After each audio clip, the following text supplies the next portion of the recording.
आज का जो हमारा प्रोग्राम है, ये प्रोग्राम हमारा सरकार के खिलाफ प्रदर्शन का प्रोग्राम है और ये लंच टाइम हमने प्रदर्शन किया है।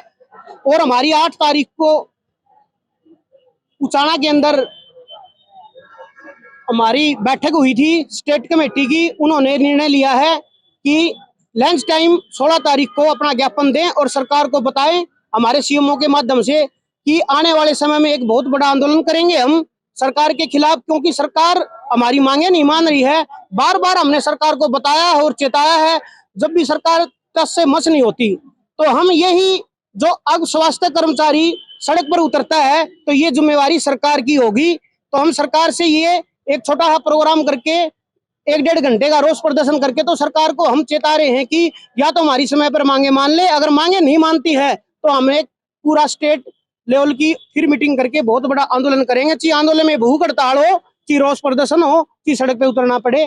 तो सरकार का जो रवैया है बहुत खराब है। अब पंजाब में देख लो, अब ठीक है, एक अग्निवीर एक योजना लेके आई थी सरकार, अग्निवीर की योजना। एक हमारे पंजाब का शहीद हुआ है महिपाल नाम का, अमृतपाल एक शहीद हुआ है, तो हमारा साथी। तो हम ये बताते हैं सरकार को, जब वहां आर्मी के अंदर शहीद हो गया तो उसको शहीद का दर्जा क्यों नहीं दे रही सरकार। हम करीबन 2 साल के लगभग हमारे कौशल रोजगार में कोट किया है सरकार ने हमको, ठेकेदार के थ्रू थे पहले हम।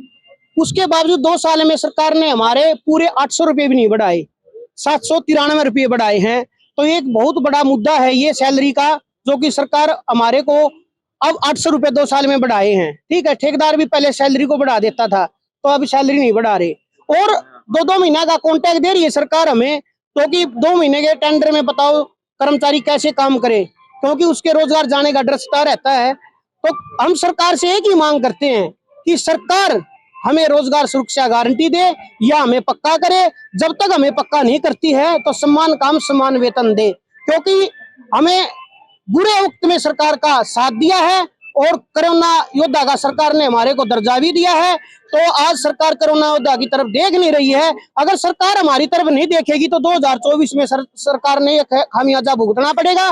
चाहे वो आशा वर्करों के साथ देख लो गलत कर रखा है, चाहे हमारे सफाई कर्मचारी उनके साथ भी गलत कर रखा है। सभी सड़क पर रोड पर आ गए हैं सरकार के खिलाफ। तो आने वाले समय में बहुत ही जल्द स्वास्थ्य कर्मचारी भी सड़क पर होगा अगर सरकार ने हमारी मांगे नहीं मानी तो सरकार हमारे साथ सर बिल्कुल शोषण कर रही है। बार बार लिखित में भी दे दिया और मौखिक में भी सरकार ने हमारी कोई मांग नहीं मान रही। पहले हमारे जो परिवार पहचान पत्र था उसमें हमारी तनख्वाह 21,360 रुपये थी। तो उसके आधार पे ना जितने भी कर्मचारी हैं जिनको 35 किलो या 30 किलो के आसपास अन्न मिलता था, सरकार ने हमारा राशन कार्ड काट लिया उसके आधार पे। अब सरकार ने दो साल में 794 रुपये बढ़ाए हैं, जो कर्मचारी बिल्कुल शारीरिक और मानसिक रूप से परेशान है।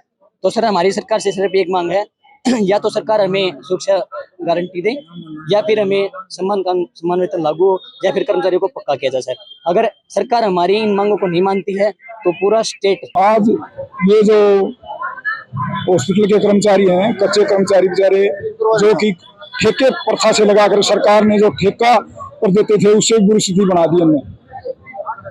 और इनकी मांग क्या है, क्योंकि काम करते हैं, काम पक्का है, रोजगार भी पक्का होना चाहिए। पक्का नहीं देते, कम से कम मिनिमम वेतन तो देना चाहिए, जो कि सरकार के नियमों के अनुसार कम से कम 26,000 वेतन होना चाहिए कर्मचारी का, कम से कम है वो भी। और 26,000 की बजाय इनको 10-11 हजार रुपये में सुलटा देते हैं और 3 साल में 800 रुपये वेतन बढ़ाया है।